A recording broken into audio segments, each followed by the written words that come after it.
This is Red Carpet Fly's News on the Fly, bringing you daily, unique, and interesting entertainment, celebrity, and luxury news for February 8th. Before we get started, make sure you like, follow, and subscribe to Red Carpet Fly and hit that notification bell so you don't miss a single News on the Fly episode. Okay, let's get into it. All of Us Are Dead is the new Squid Game, hitting the #1 spot on US Netflix. So I have a few TV obsessions right now, and whenever I have downtime, I'm watching like 2 or 3 episodes at a time. One of my current TV obsessions right now is All of Us Are Dead. All of Us Are Dead is not some crazy conspiracy theory about the world ending in 2012. It is also the title of one of the most watched shows on Netflix in the US according to film.com. Following the success of Squid Game, the zombie drama has become the second Korean series to dominate Netflix's US daily top 10 list, rising to #1 on its 7th day of release. That's a milestone for South Korea, which, per Deadline, is the first country to have launched 2 non-English language TV shows to Netflix's top spot in the US. This comes as no surprise when you consider the fact that, in addition to just being great entertainment, there has been an uptick in the popularity of K-dramas on Netflix in recent years. Specifically, US viewership of Korean media jumped 200% between 2019 and 2021 on the streaming platform. South Korea has also increasingly become a major exporter of pop culture and media since the turn of the 21st century, as evidenced by both the increased interest in Korean television shows as well as the global rise in international popularity of K-pop groups like BTS. This phenomenon is known as the Korean Wave and is a facet of how internet-facilitated globalization has led to increased accessibility of all types of media, meaning that audiences are no longer limited to their own country's entertainment offerings. All of Us Is Dead is based on a webtoon by South Korean cartoonist Ju Dong-jin titled Now at Our School. The series ran from 2009 to 2011 and was adapted into a live-action series and released by Netflix on January 28, 2022. The official synopsis for the TV series is: a high school becomes ground zero for a zombie virus outbreak. Trapped students must fight their way out or turn into one of the rabid infected. I don't want to toot my own horn, but toot because I pick good movies and TV shows to watch. I saw the trailer for this show like in late December, early January timeframe, and I was like, this is going to be a good show. The zombies in the trailer were doing some freakish, bone-crunching, body-bending stunts that I had never seen in other zombie movies or shows. Yo, they give 0 Fs about joints, ligaments, or bones in this show when it comes to zombies getting what they want: your flesh.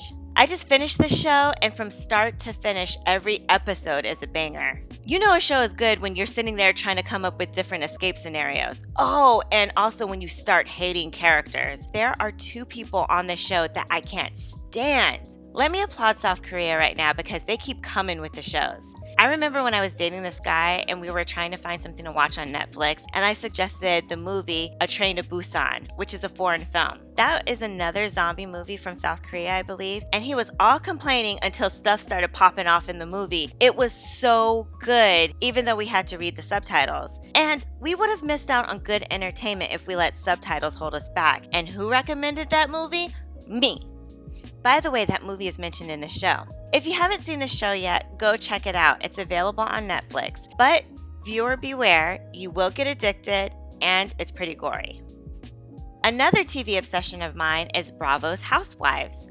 Andy Cohen says he'd love to see Phaedra Parks make a return. In a Screen Rant article, executive producer at Bravo and Watch What Happens Live host Andy Cohen openly stated that he'd love to see Real Housewives of Atlanta star Phaedra Parks make a comeback to the franchise. During her 7 years appearing on the Housewives series, Phaedra quickly became one of the show's staple cast members. While her charming Southern Belle personality may have charmed viewers, she was ultimately exiled from the Bravo world after it was revealed that she was the one spreading slanderous rumors about castmate Kandi Burruss. Fans were introduced to the entertainment attorney's eclectic lifestyle when she first appeared on ROA back in 2010. From filming her at-home fitness video, Donkey Booty, to her seemingly never-ending feud with Kenya Moore, Phaedra became a core fixture in the show's ensemble of lavish, highly opinionated women. While she's had tense reunion tiffs with the likes of Nene Leakes and Cynthia Bailey, nothing could compare to the car crash of a relationship with her former bestie Kandi Burruss at the season 9 reunion. Their friendship was on the rocks that year on the show when Phaedra began accusing Kandi's husband of scraping for change after a business venture mix-up. up. While some harsh words were exchanged between the women, things got to a whole new level of severity when it was revealed that Phaedra was the one behind the rumor that Candy was trying to take advantage of co-star Portia Williams by drugging her. Phaedra has yet to return to the franchise ever since that explosive reunion when the truth was revealed. During a segment of Ask Andy on Bravo's after show Watch What Happens Live, Andy Cohen was asked, out of all the former housewives, who would you bring back? Without skipping a beat, the Bravo exec answered, Phaedra. Love Phaedra. Andy name-dropped a couple more iconic faces of the Housewives franchise, listing Bethany Frankel and Vicki Gunvalson as some of the former cast members that he's missed the most. So first of all, for all my Roa fans, who didn't see this coming? Andy Cohen thinks he's slick. I think he's had every intention of bringing Phaedra back, but he's just been waiting for the right time. I met Andy Cohen when he first launched the Housewives franchise. I met him at a UNICEF Winter Gala at Cipriani's in New York, and he had just finished his first book. I interviewed him on the red carpet, and I tried to get him to reveal some stuff in his book, and that dude tried to turn the interview on me. He was trying to control where the line of questioning was going, and it was at that moment I knew that Andy Cohen was the right person to handle these women. Andy looks unassuming, but he can get down and dirty with the craziest of housewives, all while having a smile on his face. Don't underestimate Andy Cohen, okay? Do you guys want to see Phaedra come back with Mr. President? And I can't think of the other nickname for her other son. But do you guys want to see her come back? Phaedra's storyline on The Housewives stayed poppin', so it would be interesting to see her back on the show. What do you guys think? Comment below. Halle Berry's John Wick character might be getting her own spin-off movie.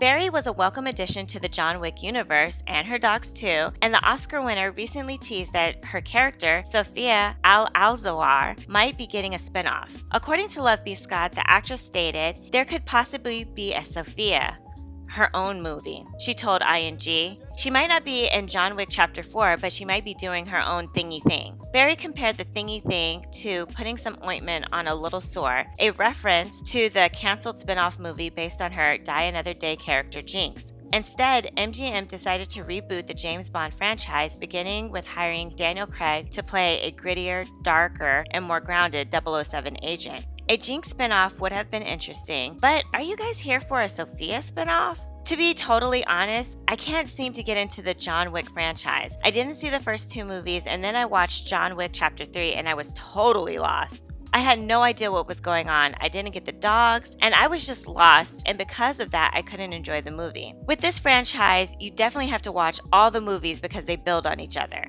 But would you guys see a Sofia Al-Alzawar spinoff? I'm not so sure I would. I mean, I love Halle Berry, but in my opinion, she's not so great in the action film space. So I don't know if I would be clamoring to see her in an action film spinoff. You know what she is good in though? She's really good in the sci-fi space. She was in that show Extant, and that was a great show. That show only had 2 seasons, but it was really interesting, and I would love to see more. Did you guys check out her new movie Bruised or Moonfall? If you did, let me know in the comments and tell me what you think about those movies, or just tell me what you think about Halle Berry in action movies or in this John Wick spinoff. Well, that's it for Red Carpet Fly's News on the Fly for February 8th. Please like, follow, and subscribe to our YouTube channel, Red Carpet Fly, and also follow us on Instagram and Twitter at Red Carpet Fly. And until tomorrow, always stay fly.